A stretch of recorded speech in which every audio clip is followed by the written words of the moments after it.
السلام علیکم ورحمۃ اللہ وبرکاتہ۔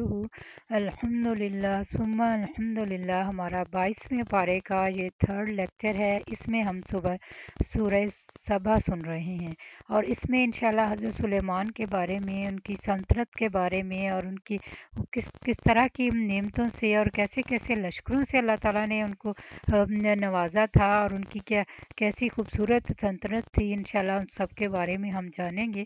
تو شروع کرتے ہیں لیکچر نمبر 90۔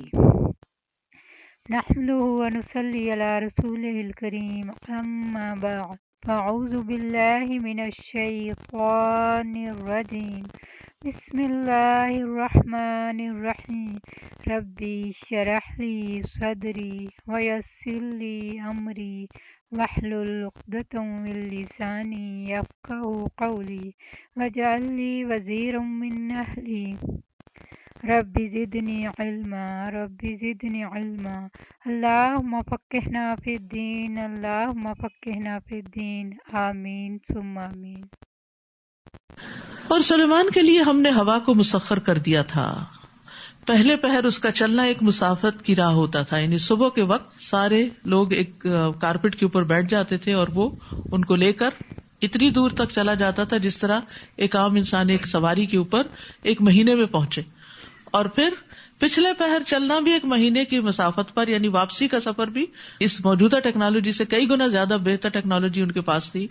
اب آپ دیکھیے کہ آپ ایک مہینے کی مسافت پر جہاز سے بھی آج کے دور میں بھی جائیں تو شام کو اس فلائٹ سے واپس نہیں آ سکتے، لیکن یہاں پر ان کے لیے اتنی سہولت رکھ دی گئی تھی، اسی لیے بہت دور دور کے علاقے انہوں نے مسخر کیے۔ نیز ہم نے ان کے لیے پگھلے ہوئے تانبے کا چشمہ بہا دیا تھا۔ داؤد علیہ السلام کے لیے لوہے کو نرم کر دیا گیا تھا، وہ ان کے ہاتھوں میں اس طرح ملائم ہو گیا تھا جیسے موم ہوتی ہے، اور اس سے وہ گھڑ کے جو چاہتے تھے بنا لیتے تھے۔ اور یہاں سلیمان علیہ السلام کے لیے تانبا، یعنی 2 بڑی دھاتیں، اور بعض جن بھی اس کے لیے مسخر کر دیے تھے جو اس کے رب کے حکم سے ان کے سامنے کام کرتے تھے، یعنی مسخر ہونے کا مطلب یہ ہے کہ وہ ان کے کام کرتے تھے۔ اور ان میں سے اگر کوئی ہمارے حکم سے سرتابی کرتا تو ہم اسے بھڑکتی آگ کے عذاب کا مزہ چکھاتے، یعنی اس کو سزا ملتی تھی جو کام نہیں کرتا تھا۔ جو کچھ سلیمان چاہتے تھے وہی کچھ وہ جن ان کے لیے بناتے تھے، مثلاً قلعے، مجسمے اور حوض جتنے بڑے لگن اور ایک جگہ جمی رہنے والی دیگیں، کیونکہ ان کے لشکر بہت بڑے تھے تو اتنی بڑی بڑی دیگیں ہوتی تھی کہ جن کو کوئی انسان موو نہیں کر سکتا تھا، اور نہ ہی کوئی انسان بنا بھی سکتا تھا اس دور میں، تو وہ جنوں نے بنائی تھی ان کے لیے۔ اے آل داؤد، شکر کے طور پر عمل کرو۔ شکر کے طور پر عمل کون سا ہوتا ہے؟ جس میں اللہ کی اطاعت ہوتی ہے، اور میرے بندوں میں سے کم ہی شکر گزار ہوتے ہیں۔ یاد رکھیے سورت شروع بھی ہوئی ہے الحمدللہ سے، اور یہاں آل داؤد کے شکر کا ذکر ہے۔ حمد کے 2 حصے ہوتے ہیں، ایک تعریف ہوتی ہے اور ایک شکر ہوتا ہے، یعنی تم اللہ کی نعمتوں پر شکر ادا کرو، شکر دل سے بھی، شکر زبان سے بھی، اور شکر اعضاء کے ساتھ بھی۔ پھر جب ہم نے سلیمان پر موت کا فیصلہ کر دیا تو جنوں کو گھن کے کیڑے کے سوا کسی چیز نے سلیمان کی موت کا پتہ نہ دیا۔ سبحان اللہ، اتنے بڑے بڑے جن تھے لیکن علم غیب نہیں جانتے تھے کہ سلیمان علیہ السلام فوت ہو چکے ہیں۔ وہ جس طرح ان کو واچ کرتے تھے اور کھڑے ہو کر ان کی سپرویژن کرتے تھے، وہ اسی طرح کھڑے تھے اور جن ان کے آگے لگے ہوئے تھے، کھپے ہوئے تھے، اور وہ کھڑے رہے۔ جنوں کو نہیں پتا چلا کہ ان کی روح جا چکی ہے، یہ فوت ہو چکے ہیں۔ جو وہ لاٹھی تھی ان کی جس سے وہ ٹیک لگا کے کھڑے تھے، زمین کے کیڑے یعنی گھن نے اس کو کھانا شروع کیا، اور وہ کھوکھلی ہو کر ٹوٹ کر جب گری تو جنوں کو پتا چلا کہ سلیمان علیہ السلام فوت ہو گئے ہیں۔ جب وہ گر پڑے تو جنوں پر واضح ہو گیا کہ اگر وہ غیب جانتے ہوتے تو ایسے ذلت کے عذاب میں نہ پڑتے۔ بڑا زبردست سبق ہے اس میں۔ بعض لوگ جنوں سے غیب کی خبریں پوچھتے ہیں، تو اس عمل سے بھی پرہیز کرنا چاہیے۔ جن غیب نہیں جانتے، الا یہ کہ وہ جا کے کوئی چیز دیکھ کے مشاہدے میں ہو تو وہ اس جگہ پہنچ جائیں تو اور بات ہے، لیکن مستقبل کی خبریں ان سے پوچھنا یہ درست نہیں، کیونکہ اگر وہ بتاتے بھی ہیں تو بہت جھوٹ بولتے ہیں۔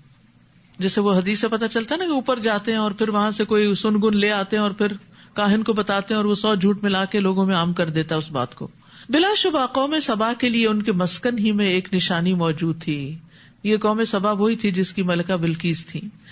اس مسکن کے دائیں بائیں 2 باغ تھے، یعنی جہاں وہ رہتے تھے وہاں باغات تھے۔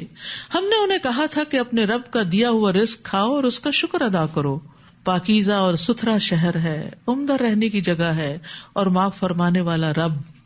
فأعرضوا، مگر انہوں نے منہ موڑ لیا، شکر ادا نہیں کیا نعمتوں پر. تو ہم نے ان پر زور کا سیلاب چھوڑ دیا اور ان کے دونوں باغوں کو ایسے 2 باغوں میں بدل دیا جن کے میوے بد مزہ تھے، اور ان میں کچھ پیلو کے درخت تھے، کچھ جھاؤ کے، تھوڑی سی بیریاں تھیں. سارے باغ تباہ ہو گئے اور اس کے بعد بیکار چیزیں بچی. یہ ہوتا ہے ناشکری کا انجام، یعنی شکر سے اعراض یا منہ موڑنا نعمت کو بدل دینے کا سبب بن جاتا ہے. تو اس لیے جتنی بھی نعمتیں ہیں ان پر اللہ تعالیٰ کا شکر ادا کرنا چاہیے، چاہے وہ ظاہری نعمتیں ہیں یا باطنی نعمتیں ہیں، چاہے آپ کو نظر آتی ہیں، سمجھ آتی ہیں یا نہیں آتی. تو اس طرح کہہ کے بھی دعا کرنی چاہیے کہ یا اللہ جن نعمتوں کو میں جانتی نہیں ان پر بھی تیرا شکر ہے.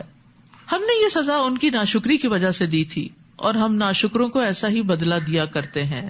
تو ناشکری نعمت کی ہلاکت کا باعث ہوتی ہے، اور خاص طور پر خواتین کے بارے میں حدیث میں آتا ہے کہ وہ شکر گزار نہیں ہوتی، یعنی شوہروں کی.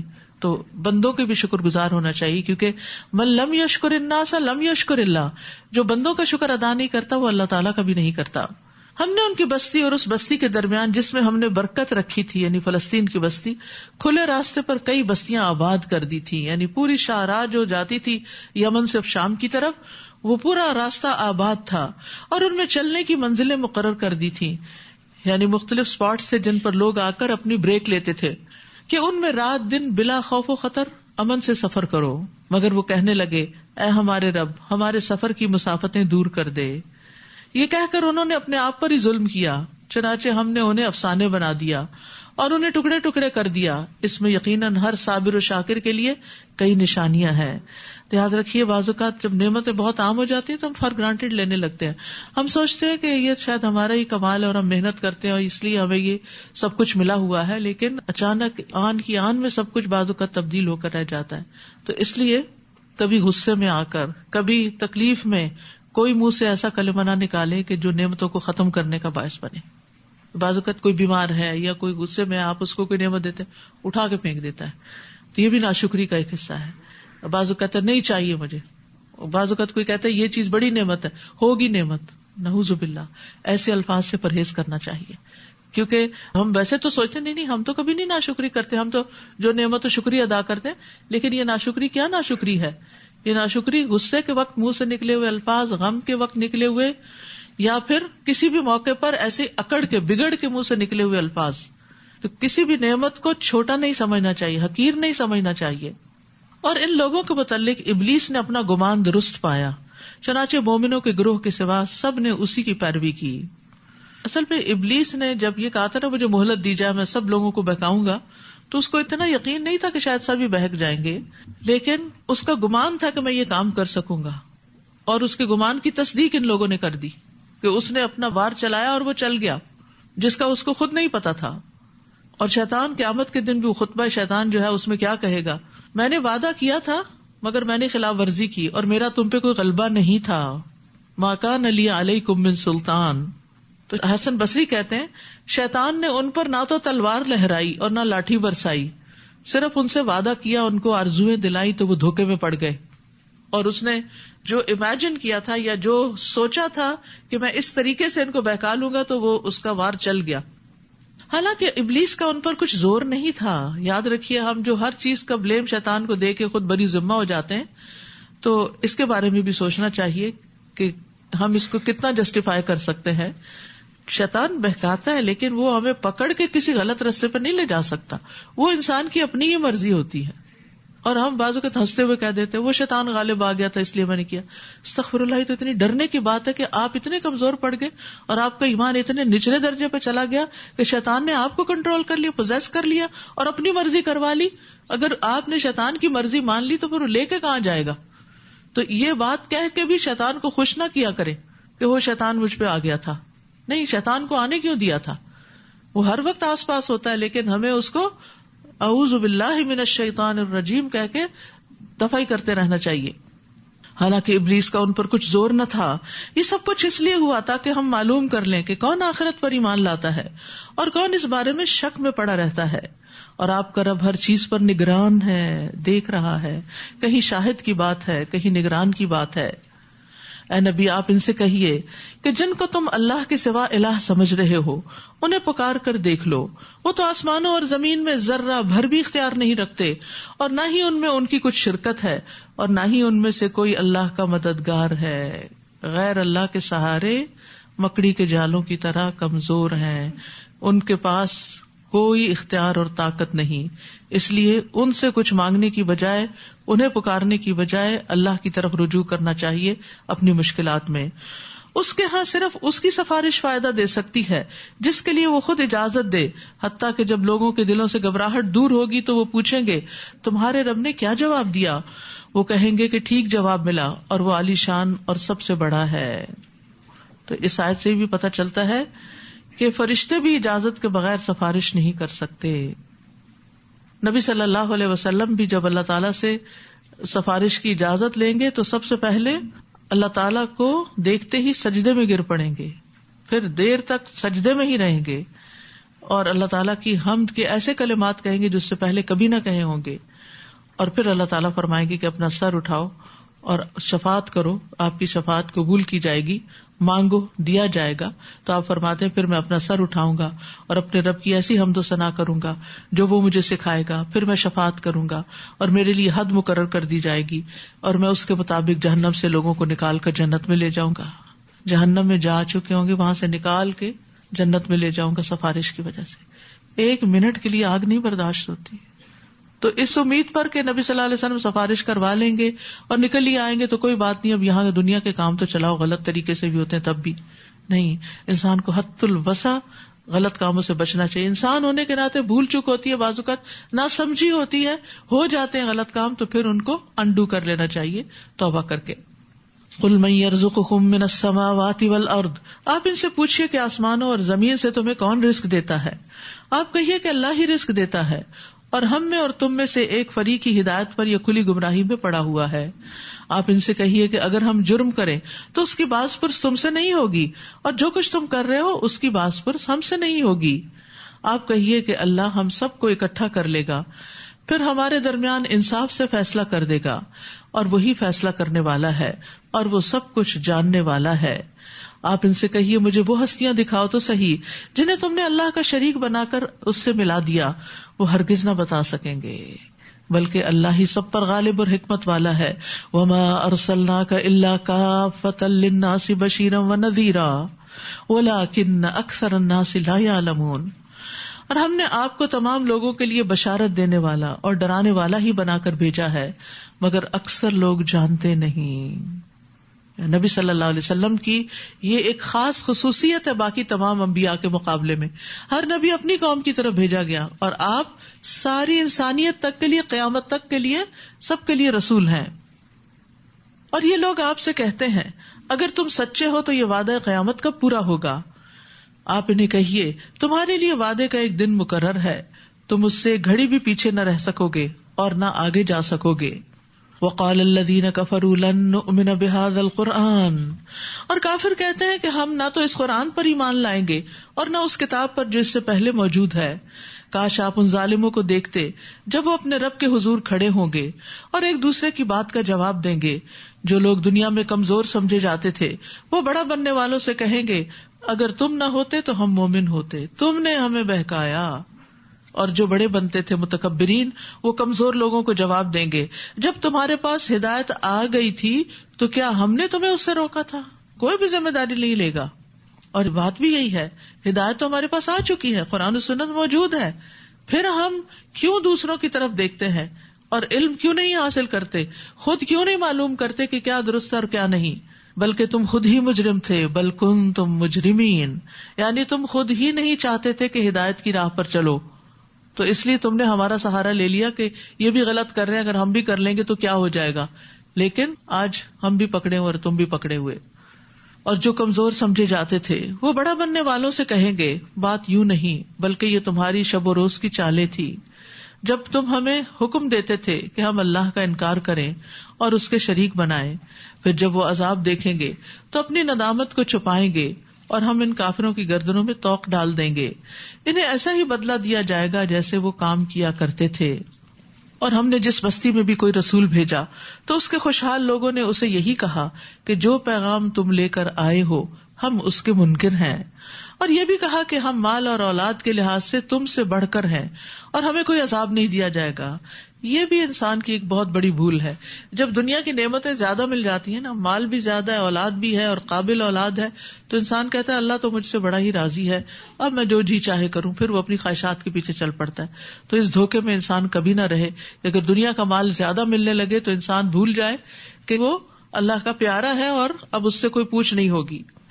اور تمہارے اموال اور اولاد ایسی چیزیں نہیں ہیں جن سے تم ہمارے ہاں مقرب بن سکو. آپ ان سے کہیے رزق تو میرا رب جس کے لیے چاہتا ہے فراخ کر دیتا ہے اور جس کے لیے چاہتا ہے کم بھی کر دیتا ہے، لیکن اکثر لوگ جانتے نہیں. یعنی یہ تو رب کا فیصلہ ہے. یعنی کسی کو مال زیادہ دیا ہے تو اللہ نے اپنے جناب سے دیا ہے. اسے انسان کو اپنی قابلیت نہیں سمجھنا چاہیے. قارون نے سمجھا تھا نا اس کو اپنی قابلیت کہ انما اوتیتہ علی علم عندی، میں تو علم کی بنا پر دیا گیا ہوں جو مجھے ملا ہے. تو اگر کوئی شخص اس زوم میں رہے کہ میرے علم کی بنا پر ہی مجھے سب کچھ ملا ہے تو یہ بھی ایک دھوکہ ہے. جب تک اللہ کا اذن نہ ہو انسان کچھ بھی حاصل نہیں کر سکتا. بہت سارے علم والے ڈگریاں لیے پھرتے ہیں لیکن رزق سے محروم ہیں. آپ ان سے کہیے رزق تو میرا رب جس کے لیے چاہتا ہے فراخ کرتا ہے، اور تمہارے اموال اور اولاد ایسی چیزیں نہیں جن سے تم ہمارے ہاں مقرب بن سکو. یعنی تمہارے اولاد اور مال اگر زیادہ ہے، یہ بہت وافر اور قابل ہے، تو یہ کوئی کرائیٹیرین نہیں کہ تم اس کی وجہ سے اللہ کے بہت قریب ہو.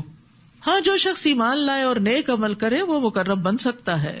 جو ایمان لا کے نیک عمل کرتا ہے پھر وہ اپنی اولاد کو بھی نیکی کے راستے پہ لگاتا ہے، وہ اس کے لیے صدقہ جاریہ بنتی ہے، اور اپنے مال کو بھی دین کے راستے میں خرچ کرتا ہے، اللہ کی رضا کے کاموں میں خرچ کرتا ہے، اللہ کی نافرمانی میں خرچ نہیں کرتا، اسراف نہیں کرتا، فضول خرچی نہیں کرتا، تو وہ مال بھی اس کو اللہ کا قرب عطا کرتا ہے. یہی لوگ ہیں جنہیں ان کے اعمال کا دگنا صلہ ملے گا. دگنا کیوں ملے گا؟ کیونکہ ایک تو اپنے عمل کا اور ایک اپنے مال اولاد کو نیک کاموں میں لگانے کا، اور وہ بالا خانوں میں امن سے رہیں گے.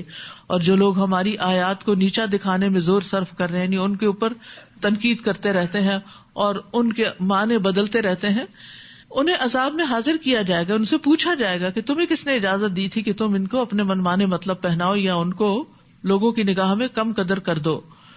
قل ان ربی یبسط الرزق لمن یشاء من عباده ویقدر. آپ ان سے کہیے میرا رب اپنے بندوں میں سے جس کے لیے چاہے رزق فراخ کر دیتا ہے. تو رزق کس سے مانگنا چاہیے؟ پھر اللہ سے مانگنا چاہیے. اور جس کے لیے چاہتا ہے کم کر دیتا ہے، یعنی زیادہ ہونے کے بعد پھر تھوڑا کر دیتا ہے. اور جو کچھ تم خرچ کرتے ہو تو وہی اس کی جگہ تمہیں اور دیتا ہے، اور وہی سب سے بہتر رازق ہے.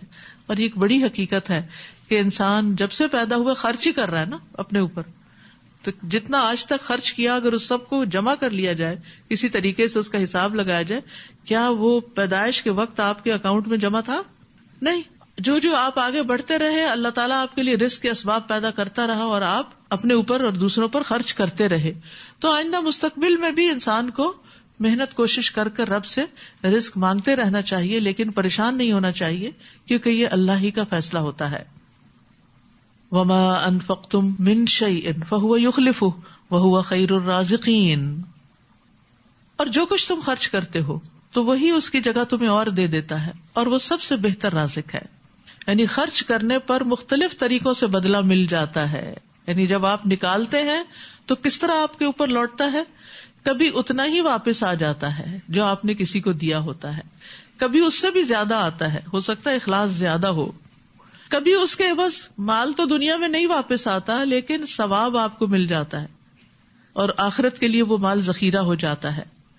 یعنی قبولیت کے وعدے میں خرچ کرنے کا حال دعا کی طرح ہے. کبھی دعا فوراً دنیا میں ہی سن لی جاتی، کبھی ذخیرہ کر لی جاتی. کبھی انسان مال خرچ کرتا ہے تو اللہ تعالیٰ اس کے عوض اس کو صحت عطا کر دیتا ہے. کہتے کہ ایک خاتون بہت بیمار تھی، انہوں نے کنواں کو دعایا تو وہ بیماری سے نکل آئیں. تو اسی طرح کے واقعات سنتے رہتے ہیں کہ کوئی خاص کام کیا، کسی خاص چیز میں خرچ کیا، اور بعض اوقات ایک نہیں کئی کنویں بھی آپ کھدواتے ہیں لیکن اثر نہیں بھی ہوتا، کیونکہ اللہ تعالیٰ سمجھتا ہے زیادہ بہتر کہ آپ کو آج سے زیادہ آخرت میں زیادہ ضرورت ہے، تو وہ آخرت کے لیے جمع کر لیتے ہیں. اور لوگ اس نقطے کو نہیں سمجھتے اور مایوس ہو جاتے ہیں. یعنی ہم دعائیں کرتے ہیں ہم خرچ کرتے رہتے ہیں، صدقہ کرتے رہتے ہیں، لیکن پھر بھی کوئی مصیبت آ جاتی تو ہم کہتے ہیں وہ حدیث کہاں گئی کہ صدقہ بلاؤں کو ٹالتا ہے، تو پھر یہ کیوں آ گئی؟ تو یہ ہے کہ اللہ سبحانہ وتعالیٰ وقتی طور پہ آزمائش میں مبتلا کر کے کل قیامت کی بڑی بڑی بلاؤں کو ٹال دے گا اسی صدقے کی وجہ سے. لیکن ہم چونکہ صرف دنیا دیکھ رہے ہوتے ہیں، آخرت کو نہیں دیکھتے، اس لیے ہم اس کو سمجھتے ہی کچھ نہیں. کبھی ایسا بھی ہوتا ہے کہ صدقہ خیرات کی وجہ سے نسلوں کے اندر خیر جاری ہو جاتی ہے. تو اللہ تعالیٰ کے اپنی مخلوق کے بارے میں بڑے بڑے راز ہیں. ہمیں اس کے وعدوں پر یقین کرتے ہوئے اس کے راستے میں کچھ نہ کچھ دیتے ہی رہنا چاہیے. اور نیکی کے جتنے بھی کام ہیں نا، سب میں کچھ کچھ حصہ ڈالنا چاہیے. ہمیں نہیں معلوم کون سا پروجیکٹ، کون سا بیج کتنا فلرش کر کے کتنا زیادہ بارآور ہو جائے. اور یاد رکھیے کہ یہ خرچ صرف صدقہ ہی نہیں بڑھاتا، بلکہ پیچھے ہم نے پڑھا کہ زکوٰۃ بھی جو اللہ کے چہرے کی خاطر دیتے ہیں تو وہ بھی اپنے اجر کو بڑھانے والے ہیں. وما آتیتم من زکاۃ تریدون وجہ اللہ فاولئک هم المضعفون. رسول اللہ صلی اللہ علیہ وسلم نے فرمایا کہ بے شک اللہ تعالیٰ نے مجھ سے فرمایا خرچ کرو، تم پر خرچ کیا جائے گا، صدقہ دینے سے مال کم نہیں ہوتا.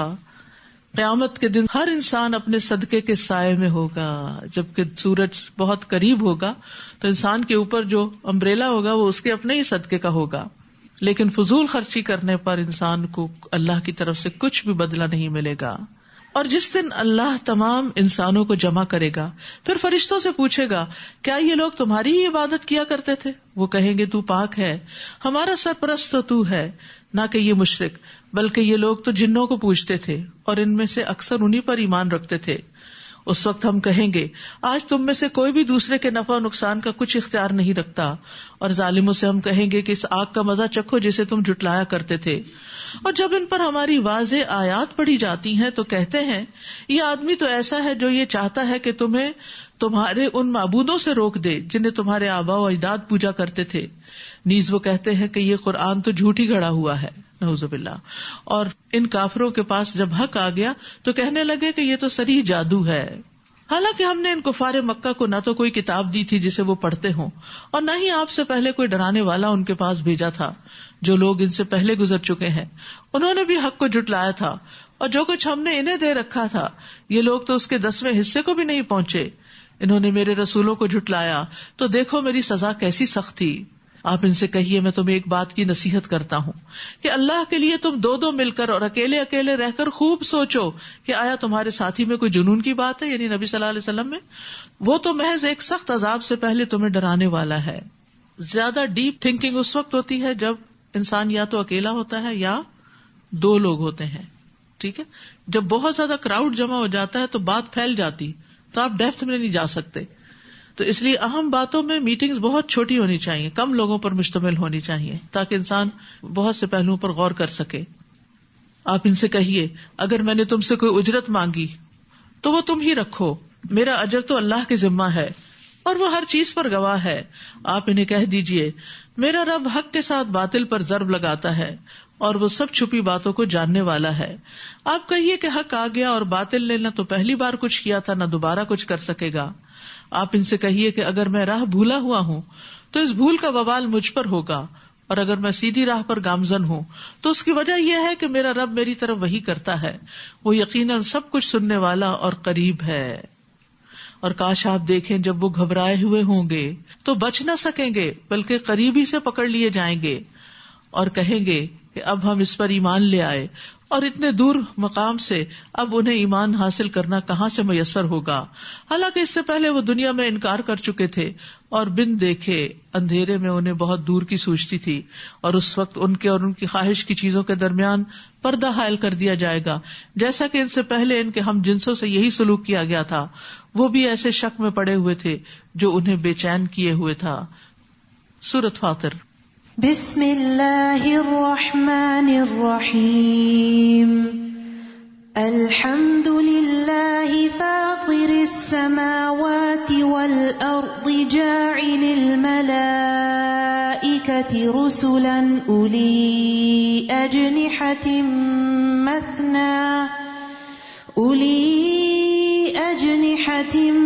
مثنى وثلاث ورباع يزيد في الخلق ما يشاء إن الله على كل شيء قدير. شروع کرتی ہوں اللہ کے نام سے جو بے انتہا مہربان نہایت رحم فرمانے والا ہے. سب تعریف اس اللہ کے لیے ہے جو آسمانوں اور زمین کو پیدا کرنے والا اور فرشتوں کو پیغام رساں بنانے والا ہے. فرشتے جن کے 2-2, 3-3 اور 4-4 بازو ہیں، وہ اپنی مخلوق کی ساخت میں جیسے چاہے اضافہ کر دیتا ہے کیونکہ وہ ہر چیز پر قادر ہے. ہم نے تو فرشتوں کو نہیں دیکھا، لیکن اللہ سبحانہ وتعالیٰ نے ان کی یہ ڈسکرپشن ہمیں بتا دی ہے کہ ان میں بھی درجات ہیں. اور جبریل علیہ السلام کے تو 600 پر تھے. رسول اللہ صلی اللہ علیہ وسلم نے فرمایا میں نے سدرۃ المنتہا کے پاس جبریل کو دیکھا، ان کے 600 پر تھے جن سے موتی اور یاقوت جھڑ رہے تھے. اور ان کے پروں میں طاقت بھی بہت ہوتی ہے. پرندوں کے پر ہلکے پھلکے ہوتے ہیں نا، فیدر ہلکی چیز کے لیے استعمال ہوتا ہے، لیکن فرشتوں کے پر بڑے مضبوط ہوتے ہیں. زمزم کے کنویں کے بارے میں آتا ہے کہ فرشتے نے اپنی ایڑی یا اپنے پر سے زمین میں گڑھا کر دیا تھا جس سے پانی ابل آیا. اسی طرح قوم لوط کی بستی کو جبریل علیہ السلام نے پر کے ایک نکر سے اٹھا کے اوپر سے نیچے پھینک دیا تھا. اللہ اگر لوگوں کے لیے اپنی رحمت کا دروازہ کھول دے تو اسے کوئی بند کرنے والا نہیں. اللہ اکبر. تو اس لیے کیا کرنا چاہیے؟ یا حی یا قیوم برحمتک استغیث کہہ کے اس کو پکارنا چاہیے. اور جسے وہ بند کر دے تو اس کے بعد اسے کوئی کھولنے والا نہیں. وہ سب پر غالب اور حکمت والا ہے. کہتے ہیں نا فلاں کے لیے دعا کرو اس کی قسمت کھل جائے. تو یہی ہوتا ہے قسمت کھلنے میں کہ کاروبار لگ جائے یا شادی ہو جائے اور کہ اللہ کی رحمت ہو جائے. جب اللہ کی رحمت آ جاتی ہے تو کوئی رکاوٹ نہیں رہتی. لوگوں اپنے آپ پر اللہ کے احسان کو یاد رکھو. کیا اللہ کے سوا کوئی اور خالق ہے جو تمہیں آسمان اور زمین سے رزق دے؟ یعنی اللہ کو چھوڑ کے، اللہ کو بھول کے کسی اور کو پکارو گے؟ کوئی اور کام آئے گا؟ اس کے سوا کوئی الہ نہیں. پھر تم کہاں سے دھوکا کھا جاتے ہو؟ اے نبی اگر ان لوگوں نے آپ کو جھٹلایا ہے تو آپ سے پہلے بھی رسولوں کو جھٹلایا جا چکا ہے، اور سب کام تو اللہ ہی کی طرف لوٹائے جائیں گے. لوگوں اللہ کا وعدہ سچا ہے، لہذا تمہیں دنیا کی زندگی دھوکے پہ نہ ڈال دے، اور نہ ہی اللہ کے بارے میں دھوکہ باز شیطان تمہیں دھوکہ دینے پائے. دنیا کی زندگی کا دھوکہ کیا ہے کہ انسان جب نعمتیں ملتی ہیں اس کو پا کے سمجھتا ہے یہ ہمیشہ میرے پاس رہیں گی، لیکن ان میں تبدیلی ہوتے دیر نہیں لگتی. یعنی دنیا میں کھو کے نہ رہ جانا. اور اللہ کے بارے میں دھوکہ کیا ہوتا ہے؟ جو مرضی کر لو، اللہ تو غفور الرحیم ہے. اور اللہ تعالیٰ کی دوسری صفات ہم بھول جاتے ہیں. شیطان یقیناً تمہارا دشمن ہے. تو اس کی دشمنی آپ دیکھیے سوچ پر ہے. سب سے پہلے انسان کی سوچ پہ حملہ آور ہوتا ہے، دل پہ حملہ آور ہوتا ہے اور انسان کی سوچ کو بگاڑتا ہے. اور جب انسان کی سوچ بگڑ جاتی ہے تو اس کی گفتگو بھی خراب ہو جاتی ہے اور اس کے عمل بھی غلط ہو جاتے ہیں. تو اس لیے شیطان سے بچ کے رہنے کی بات کی گئی ہے. شیطان یقیناً تمہارا دشمن ہے، واتخذوہ عدوا، لہذا اسے دشمن ہی سمجھو. وہ تو اپنے پیروکاروں کو صرف اس لیے بلاتا ہے کہ وہ اس کے ساتھ دوزخ میں جائیں. تو بندہ اللہ کی اطاعت کرے، شیطان کی اطاعت نہ کرے. الذین کفروا لہم عذاب شدید، جو لوگ کافر ہوئے انہیں سخت عذاب ہوگا، اور جو لوگ ایمان لائے اور نیک عمل کیے ان کے لیے بخشش اور بہت بڑا اجر ہے. بھلا جس شخص کا برا عمل خوشنما بنا دیا جائے اور وہ اسے اچھا سمجھنے لگے، اس کی گمراہی کا کوئی ٹھکانہ ہے؟ اللہ تعالیٰ اسی طرح جسے چاہتا ہے گمراہ کرتا ہے اور جسے چاہتا ہے ہدایت دیتا ہے. لہٰذا آپ ان پر افسوس کے مارے اپنے آپ کو ہلکان نہ کریں. جو کچھ وہ کر رہے ہیں اللہ یقیناً انہیں خوب جاننے والا ہے.